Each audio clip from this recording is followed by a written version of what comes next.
मुअत्तल हो चुके हैं और जिस इंसान के साथ सबसे ज्यादा बदसलूकी की जा रही है वो इमरान खान है। जेल से मेरे पास एक खबर आई है और ये मैं आपको जो खबर दे रहा हूं इसे आप ज़हन में रखें कि ये वो शख्स है जिसने खुद इमरान खान साहब को देखा है और वो ये सारी चीज़ें बड़े वसूख के साथ उसने मेरे तक पहुंचाई हैं। अब जो उसके दावे मैं आपको बता देता हूं, मैंने क्योंकि सवालात मैंने करने थे, तो एक तो मैंने ये पूछा कि जी इमरान खान साहब के बारे में ये जो खबर आती है कि वो कमज़ोर हो गए जिस्मानी तौर पे और उनका वजन कम हुआ है, ये बात दुरुस्त है या गलत है? उन्होंने कहा जी इमरान खान जितने भी लोग उन्हें मिलने आते हैं उन्हें यही कहते हैं कि बाहर जाके ये बताओ कि मेरी सेहत ठीक है। यानी वो उन्होंने अपने दिमाग में ये बात बिठा ली है कि मैंने अस्पताल नहीं जाना। उन्होंने अपने दिमाग में ये बात बिठा ली है कि मैंने नवाज शरीफ और जरदारी की तरह कमज़ोर ना होना है ना दिखना है। अब नवाज शरीफ और जरदारी तो जेलों के अंदर मौजों में थे, उनकी तो मुलाकातें ही नहीं रुक रही थी, उनके साथ तो बहुत सारे अर्दली रखे हुए थे, मुशक्कती रखे हुए थे, डॉक्टर उनको मिल रहे थे, बंदे उनके साथ ही रह रहे थे, मर्जी के खाने पीने चल रहे थे, खुला उनको स्वीट मिला हुआ था बड़ा सा, वो खुले आसमान के नीचे पूरा एक बंगला टाइप का होता है अंदर, वहां पे ये घूमते फिरते थे, जिसको मर्जी बुलाकर मिल लेते थे, एक महफिल जमी हुई होती थी। अब उस जेल में और इस जेल में फर्क है, लेकिन खान साहब ने ये जिद पकड़ी हुई है। उस बंदे ने मुझे ये कंफर्म किया कि इमरान खान साहब का वजन भी कम है और इमरान खान साहब का जिस्म भी कमजोर है, वो पहले की तरह नहीं है और ये गुज़िश्ता चंद दिनों में ज्यादा हुआ है। फिर मैंने पूछा कि इमरान खान पे सख्तियां क्या की जा रही हैं। अब उन्हें हर वक्त मौका नहीं मिलता कि वो इमरान खान के पास जा सकें, वहां बहुत सख्ती हो गई है। उस शख्स ने मुझे ये बताया कि पहले जब इमरान खान साहब की कोई समाअत वगैरह होती थी अदालत में या कोई और चीज़ होती थी तो यहां पे हमें अलाउ होता था, इजाज़त होती थी कि आते जाते हुए खान साहब से बात कर लेते थे। जो अमले के लोग थे, जो सिक्योरिटी के लोग थे, वो खान साहब के साथ बातें करते थे, थोड़ा सा इधर उधर की बातें हो जाती थी। लेकिन अब इतनी ज़्यादा सख्ती कर दी गई है कि इमरान खान अगर किसी को मुखातिब भी करें तो इस बात के सख्त अहकाम हैं कि आगे से जवाब नहीं देना। ऐसा लगता है कि इमरान खान किसी दीवार से बात कर रहा है। तो वहां पे जितने लोग मौजूद हैं उन सबको इस तरह कर दिया गया है। यह भी मुझे बात कंफर्म की गई कि उसको जो कैद तन्हाई का असल मतलब है वो अब इमरान खान साहब को बताया जा रहा है कि जो आपकी सिक्योरिटी के लिए भी बंदा है, जो आपको लेकर जा रहा है, लेकर आ रहा है, जो लोगों की टीम आपको लेकर जा रही है, उससे भी आप बात नहीं कर सकते। तो दो चीजें उन्होंने कंफर्म की। तीसरी एक और चीज उन्होंने कंफर्म की कि इमरान खान साहब को बाहर की मालूमात कम से कम है। गुज़िश्ता लगभग 1 महीने के आसपास हो गया, इमरान खान साहब के पास अखबारात नहीं है, वो टीवी नहीं देख पा रहे और उन्हें बाहर की इंफॉर्मेशन नहीं है। वो बिल्कुल नहीं जानते कि जेल से बाहर क्या हो रहा है और उन्हें अब सेल के अंदर ज्यादा वक्त गुजारना पड़ता है। बाहर बहुत थोड़े से वक्त के लिए 1 घंटा, 1.5 घंटा, 2 घंटे बाद उन्हें बाहर निकाला जाता है, लेकिन ज्यादातर इमरान खान साहब को उसी जेल के एक सेल के अंदर रखा जाता है। और जब धूप निकलती है तो ये हबस वाला मौसम है तो बड़ा शदीद हबस भी हो जाता है उस सेल के अंदर, उसकी वजह से उनकी हालत बहुत पतली है। मैंने पूछा कि जी ये पीने के पानी के और दीगर मामलात, उन्होंने कहा जी जो इमरान खान ने चीजें बाहर बताई हैं वो झूठ नहीं है। उन्हें हर लिहाज से इमरान खान साहब को परेशान किया जा रहा है, उन्हें हर लिहाज से तंग किया जा रहा है। इतना जुल्म इमरान खान साहब पे जब से वो जेल में गए हैं तब से लेकर अब तक लंबे दौरानिए के लिए कभी भी इतना मेंटल टॉर्चर इमरान खान साहब को नहीं किया गया जितना मेंटल टॉर्चर इमरान खान साहब को इस वक्त किया जा रहा है। वजह क्या है? वजह तो बहुत सारी है। नंबर 1, इमरान खान साहब माफी नहीं मांगते। सुहेल बड़ाइच के जरिए कहा, बहुत सारे टाउट्स के जरिए कहा, पैगामात जेल में भिजवाए गए। हफीजुल्लाह नियाज़ी के बकौल अमेरिका से कोई ताजर आए, उन्होंने भी कहा। यहां जो खैबर पख्तूनख्वा के लोग हैं, वज़ीर आला खैबर पख्तूनख्वा या बाकी लोग जो भी पैगाम लेकर गए, खान साहब ने झुकने से और माफी मांगने से इनकार कर दिया। अब उस गुस्से में इमरान खान साहब को इबरत का निशान बनाने की एक कोशिश की जा रही है और इमरान खान साहब डटकर खड़े तो हैं लेकिन बहुत मुश्किल सूरत हाल देख रहे हैं। अब सोचने की बात यह है कि इमरान खान साहब क्या ये सारा कुछ अपने लिए कर रहे हैं? क्या कोई आदमी इतनी सारी तकलीफ अपने लिए बर्दाश्त कर सकता है जबकि उसके बाद ये ऑप्शन हो कि वो जब चाहे मुल्क से बाहर चला जाए, जब चाहे जेल से बाहर आ जाए, जब चाहे चीजें उसके लिए नॉर्मलाइज हो जाएं, सिर्फ हल्का सा उसने सर नीचे झुकाना है और बाहर आ जाना है।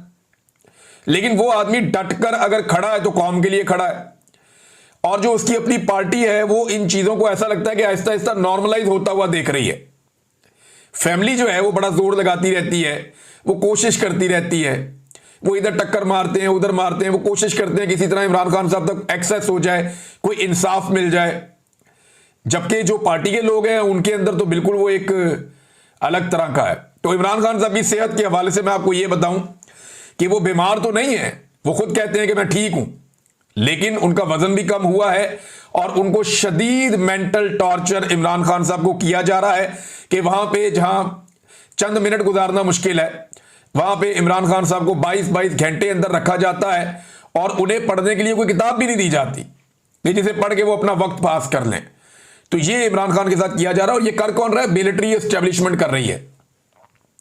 मेरा चैलेंज है पाकिस्तान का कोई एक जर्नैल, एक जर्नैल एक भी ऐसी जेल काट के दिखाए। परवेज मुशर्रफ को मौका मिला था जेल काटने का, तो वो अदालत जाते जाते रास्ते से अस्पताल पहुंच गया था, याद होगा आप सारों को।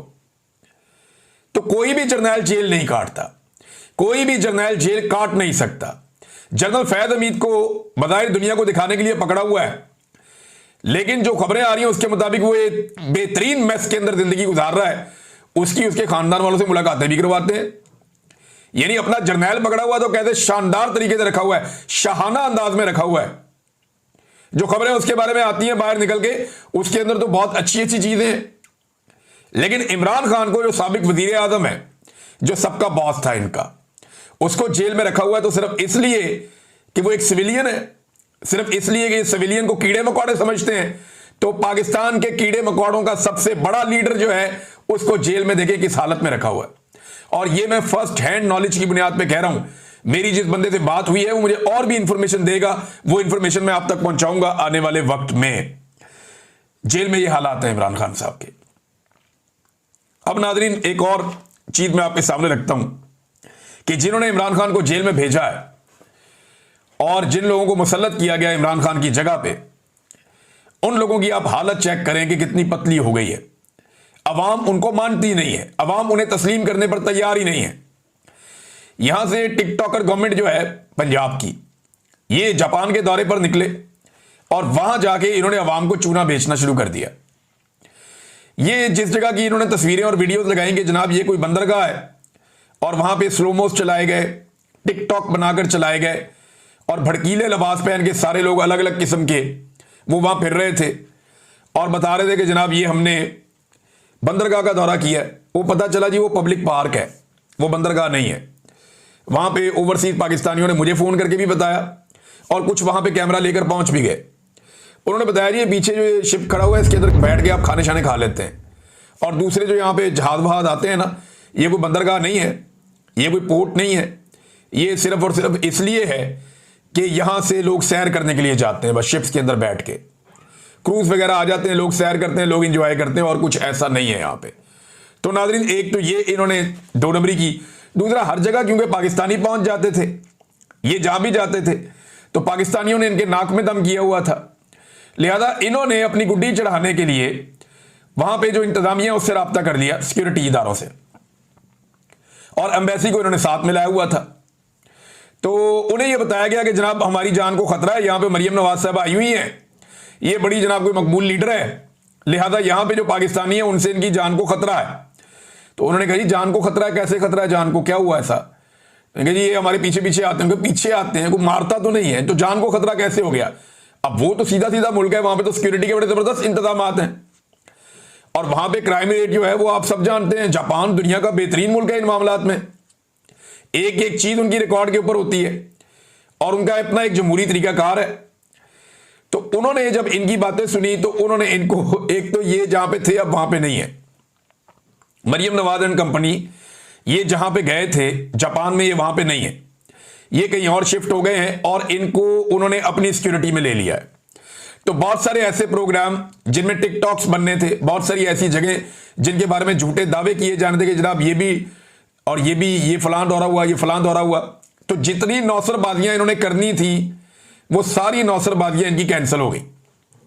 अब आप गौर करें, गुज़िश्ता 24-36 घंटे में इनकी सिर्फ एक मुलाकात हुई थी जो अभी तक रिपोर्ट हुई है जब मैं वीडियो रिकॉर्ड कर रहा हूं, और वो भी इन्होंने दावा कर दिया कि ये बंदा जो है ये वजीर खारजा है। ये नून लीग ने दावा कर दिया अपने अकाउंट से बार बार लिख के कि जनाब ये वजीर खारजा है और वजीर खारजा है ये जनाब उसका जापान का। तो फौरी तौर पे गूगल करके हम लोगों ने भी देखा, बाकी लोगों ने भी देखा, तो पता चला कि वजीर खारजा तो किसी और शक्ल का आदमी है और वो तो बंदा ही कोई और है। तो ये किस बंदे को मिल रही है? तो जब तहकीकात की तो पता चला कि मरियम नवाज के साथ जो बंदा खड़ा है ये जापान के parliamentary vice minister for foreign affairs है। अब आप अंदाजा करें, ये vice minister for foreign affairs, minister तो कोई और है। और आपको इंटरेस्टिंग बात बताता हूं कि जापान में सिस्टम काम करता है, वजीर काम नहीं करते। वजीर मौजूद रहते हैं अहम फैसलों के लिए और कैबिनेट भी मौजूद रहती है, लेकिन वहां पे सिस्टम इतना अच्छा काम करता है कि कोई भी आम आदमी जाके किसी मिनिस्टर को मिलना चाहे तो वहां पे थोड़ी सी कोशिश से मिल सकता है। तो वहां मिनिस्टर से मिलना, पार्लियामेंटेरियन से मिलना, इन लोगों से मुलाकातें करना कोई मुश्किल नहीं है। जापान के अंदर उनके सिस्टम में जो हुकूमत के लोग हैं वो अवेलेबल होते हैं, उनसे आप मिल सकते हैं। लेकिन मरियम नवाज से वजीर खारजा नहीं मिला और उनका एक जूनियर मिला। अच्छा, और मिलने का मकसद मैं आपको बताता हूं। इन्होंने, पाकिस्तान ने जब राब्ता किया एम्बेसी ने कि जी मिलना चाहते हैं, तो उन्होंने कहा जी किस वजह से मिलना चाहते हैं? तो इन्होंने उन्हें यह बताया कि हम शुक्रिया अदा करना चाहते हैं जापान जो माली इमदाद करता है पाकिस्तान की, यानी जापान ने जो पाकिस्तान की माली इमदाद की है, जो भीख हमें दी है, उसका हम शुक्रिया अदा करना चाहते हैं। तो ये शुक्रिया अदा करने के लिए उन्होंने बुलवाया था और बाद में इन्होंने खबरें कोई और जारी कर दी और जो जापान का मीडिया है वहां पे उन्होंने कुछ और खबर जारी की है। वहां की खबर में सिर्फ इतना ही है कि मुलाकात की और उन्होंने शुक्रिया अदा किया, जो जापान इमदाद देता है पाकिस्तान को उसका शुक्रिया अदा किया। कैसे ये नौसरबाज है। और एक और औरत की तस्वीर आई हुई है, साथ वो टिकटॉकर्स की जूनियर है, उसकी जो फोटो आई हुई है वो बैठी हुई है कागज पेन लेके, वो फोटो ही किसी और जगह की है, वो उस मुलाकात की फोटो नहीं है। यानी वो बाद में उसको एडिट करके बनाया इन्होंने कि जनाब ये उस मुलाकात में उन्होंने सारे टब्बर को जाने ही नहीं दिया, उन्होंने अलग से एक मुलाकात की। और किसी प्लांट का इन्होंने, कचरे के एक प्लांट का इन्होंने दौरा किया था, कचरे पे खड़े होकर इन्होंने वहां पे कोई कचरे वाले प्लांट के ऊपर इन्होंने कोई प्रोग्राम बनाया जी कचरा हमने पंजाब का ऐसे उठाना है। और उसके अलावा एक ये शोरूम में गए, जो होंडा शोरूम है, और अब पता नहीं उसे ये क्या बनाकर पेश करेंगे। यानी शोरूम कुछ और चीज होती है और प्लांट कुछ और चीज होती है। प्लांट जो है वहां पे प्रोडक्शन चल रही होती है। बहरहाल ये लोगों को बेवकूफ बना रहे हैं। पाकिस्तान में इसी तरह की नौसरबाजी काम करते हैं। अभी हुकूमत की जानिब से ऐसे ऐसे काम किए जाते हैं, आप हैरान हो जाएंगे। ये जो एक्सपो लगी हुई है ना जापान में, ये बड़ी लंबी चलती है। इस एक्सपो में होता क्या है ये जरा गौर कीजिएगा। इसमें ना मुख्तलिफ ममालिक से लोग आते हैं, अपने अपने स्टॉल लगाते हैं। जापान के लोग और उनकी कंपनियां भी अपने स्टॉल लगाती हैं। यहाँ पे खेलों के मुकाबले भी होते हैं, दुनिया भर से खिलाड़ी भी आते हैं, फनकार भी आते हैं, मुख्तलिफ आर्टिस्ट आते हैं। तो बहुत सारे लोग यहाँ इकट्ठे होते हैं एक्सपो में। एक बड़ा हैवी किस्म का एक बड़ा प्रोजेक्ट है ये जो जापान की एक्सपो है। अब हुआ ये कि जब ये एक्सपो शुरू हुई ना, तो पाकिस्तान से एक हॉकी टीम गई वहां पे, वो हॉकी वाले गायब हो गए। हॉकी वाले वहां पे गए, हॉकी वाले गायब हो गए, उनमें कोई असाइलम लेते फिरते हैं वहां पे। फिर फुटबॉल की टीम गई वहां पे, तो जो फुटबॉल की टीम पहुंची जापान के एयरपोर्ट पे, अब पाकिस्तान की आप निजाम और इदारों की कारकर्दगी चेक करें और जिन्होंने यहां से अप्रूवल दी आप उन्हें देखें कि फुटबॉल की एक पूरी टीम बनाकर जापान पहुंचा दी। ये मुझे जापान से मेरे दोस्तों ने बताया, वहां खबर भी छपी हुई है। वो ये कहते हैं जी जापान में फुटबॉल की एक टीम पहुंचा दी गई, वो टीम वहां पे जापान में पहुंच गई, एयरपोर्ट के ऊपर ही पकड़े गए सारे। उन्होंने कहा जी आप लोग इसलिए, उन्होंने कहा फुटबॉल खेलने हैं, फुटबॉल के प्लेयर्स हैं। वो सबके इतने इतने बड़े पेट निकले हुए थे। फुटबॉल के प्लेयर का तो पेट ही नहीं होता, इतनी इतनी बड़ी उम्रें, पेट निकले हुए हैं, तोंदे लंबी लंबी निकली हुई हैं, और जनाब आ गए फुटबॉल खेलने के लिए। उन्होंने कहा यार ये तो फुटबॉल के प्लेयर लगते ही नहीं है, ये फुटबॉल कैसे खेलेंगे। ये पाकिस्तान से गई थी टीम जनाब कारनामा करने, और यहां से अप्रूवल होकर पहुंच भी गए वहां पे। अच्छा, वहां जब उन्होंने उनके बैग शैग खोले और खोल के चेक किए तो पता चला बैगों के अंदर से तो कपड़े शपड़े और बेचारों गरीबों वाला सामान। तो ये गरीब गुरबा अपना पैसा वैसा लगा के, अपनी चीजें जमीनें बेच के, वहां पैसा भर के एजेंटों के थ्रू, तो ये सारे फुटबॉल की टीम बना के पहुंच गए और पाकिस्तान में किसी ने चेक भी नहीं किया। वहां से सारी की सारी फुटबॉल टीम जो है वो डिपोर्ट होकर पाकिस्तान वापस पहुंची है। ये हालात हैं। तो इनके साथ नाजरीन बहुत बुरी हुई है, बहुत बुरी हुई है इनके साथ जापान में। और इनका प्रोग्राम बढ़ गया, वो इन्होंने खुद ही बांट दिया। जब इन्होंने वहां पे सिक्योरिटी मांग ली और उन्होंने कहा जी हमारी जान खतरे में, तो उन्होंने इनको बिल्कुल ही प्रोटेक्शन में ले लिया। और अब जितने टिकटॉक बनने थे वो सारा सिलसिला फिलहाल टिकटॉक बनने का रुका हुआ है। देखते हैं अब ये आगे क्या करते हैं या कुछ और करने की कोशिश करते हैं। अखबारों में इश्तिहारात ऐसे लगा रहे हैं, ये वाहिद दौरा है पाकिस्तान की तारीख का जो शुरू होते ही कामयाब हो गया। नॉर्मली ये होता है ना कि जब दौरा मुकम्मल होता है फिर उसका एनालिसिस किया जाता है कि ये दौरा कामयाब था या नाकाम था। भाई दौरा मुकम्मल होगा तो आप फैसला करेंगे ना कामयाब दौरा है या नाकाम दौरा है। ये वाहिद दौरा है जो शुरू होने से पहले ही कामयाब हो गया था। मरियम नवाज ने जापान की सरजमीन पे कदम रखा और अखबारों में इश्तिहारात छप गए कि मरियम नवाज का कामयाब दौरा। और भाई उन्होंने दौरा तो पूरा कर दो, दौरा पूरा करेगी तो कामयाब होगा ना। अब जिस सूबे के अंदर 10 मिलियन से ज्यादा बच्चे स्कूलों से बाहर हैं, वहां पे लग्जरी किस्म के प्रोजेक्ट लाकर लगाए जाते हैं गरीबों का मजाक उड़ाने के लिए। ये और नहीं तो क्या है, यानी 11.73 मिलियन बच्चे स्कूलों से बाहर हैं।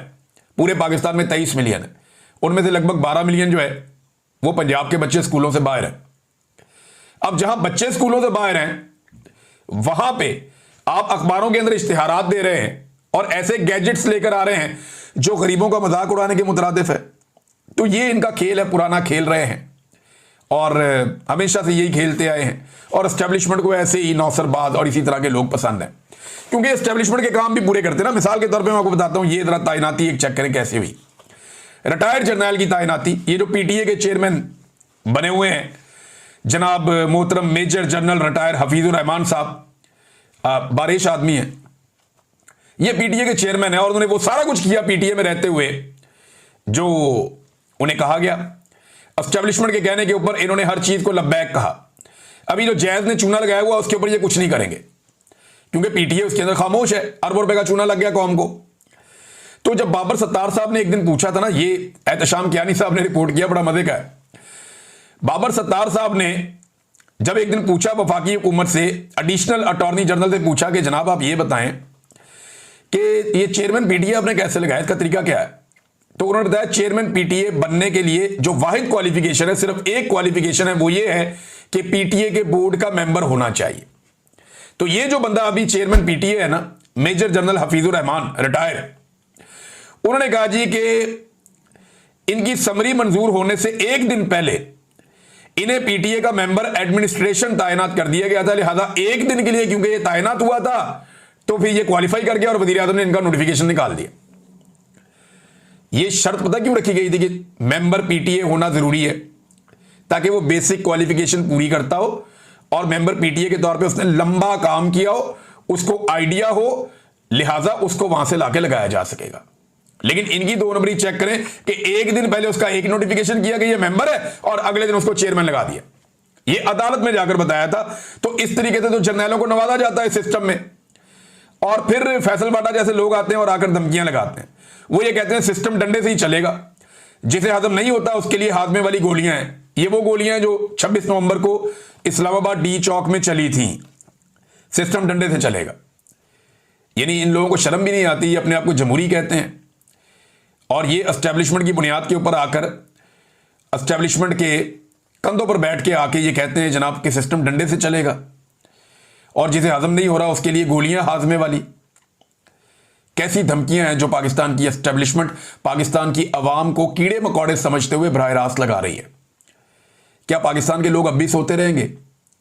वो इसी आमरीयत के साथ जिंदा रहना सीख लेंगे या उन्हें जमहूरियत के लिए जागना पड़ेगा? देखिए, एक आदमी जेल में बदतरीन जिंदगी गुजार रहा है, शहजादों जैसी जिंदगी उसने गुजारी है। किसी शहजादे की जिंदगी भी ऐसी नहीं होगी, उसके 50 साल उठा के आप देख लें जैसी जिंदगी उसने गुजारी है। वो पहाड़ों पे घूमने वाला, रोजाना कई कई किलोमीटर वॉक करने वाला, पहाड़ों पे भागने वाला, खुले आसमान के नीचे रहने वाला, वो एक बंद काल कोठरी में पड़ा है सिर्फ इसलिए ये तकालीफ बर्दाश्त कर रहा है कि उसने कहा नहीं जी नहीं, ऐसे नहीं चलेगा। लेकिन जिन लोगों के लिए उसने किया, अभी तक वो लोग शायद इसी बात का इंतजार कर रहे हैं कि वो अकेला लड़ाई लड़के जीत लेगा उनके लिए। सबको खड़ा होना पड़ेगा। इमरान खान सबका इंतजार कर रहा है, कोई माने या ना माने। नाज़रीन, बारिशों के हवाले से कुछ इत्तलात है मेरे पास। सवाबी में 37 लाशें रिकवर हुई हैं मलबे में से। वहां मेरे कोई दोस्त हैं, उन्होंने मुझे वीडियो भी भेजी, मैंने वो पोस्ट भी की थी। बड़ा अफसोसनाक क्लाउड बर्स्ट हुआ है और इसके ऊपर तहकीकात अब करवाई जानी चाहिए कि ये बार बार क्लाइमेट चेंज की वजह से इतनी बड़ी तबाही क्यों आ रही है और खैबर पख्तूनख्वा में क्यों आ रही है। इस पर बाकायदा काम किया जाना चाहिए और मुस्तकबिल में ये एक बड़ा फिनोमिना है जिससे पाकिस्तानियों को लड़ना पड़ेगा। कराची जो है वो थोड़ी सी बारिश के अंदर 1 घंटे के अंदर सारा का सारा शहर डूब गया। गवर्नेंस का बेड़ा गर्क कर दिया कराची का पकड़ के इन्होंने। और ये कहते हैं जी वहां पे मुंबई भी डूब गया इसलिए कराची भी डूब गया। और भाई मुंबई में जो बारिश हुई है ना वो 800 मिलीमीटर से ज्यादा हुई है, आपकी टोटल 100 मिलीमीटर बारिश नहीं हुई, 800 मिलीमीटर से ज्यादा बारिश हुई है अनएक्सपेक्टेड वहां पे। और कुछ इतलात के मुताबिक 950 मिलीमीटर बारिश हुई है मुंबई में, तो उसका तो डूबना बनता है भाई, वो तो सैलाब आया हुआ है। और कराची में तो 1 घंटे की थोड़ी सी बारिश हुई है, कुछ कहते हैं लोग 40 मिलीमीटर की हुई है, कुछ लोग कहते हैं 70 मिलीमीटर की हुई है। वजीर आला ने बहुत छलांग मारी तो 150 मिलीमीटर पे चला गया, तो इससे शहर डूब जाते हैं। बेड़ा गर्क कर दिया सारी गवर्नेंस का। नाज़रीन इन चीज़ों पे हम बाद में बात करते हैं, अब तक के लिए इतने, अपना ख्याल रखिएगा, अपने इस चैनल का भी। अल्लाह हाफ़िज़।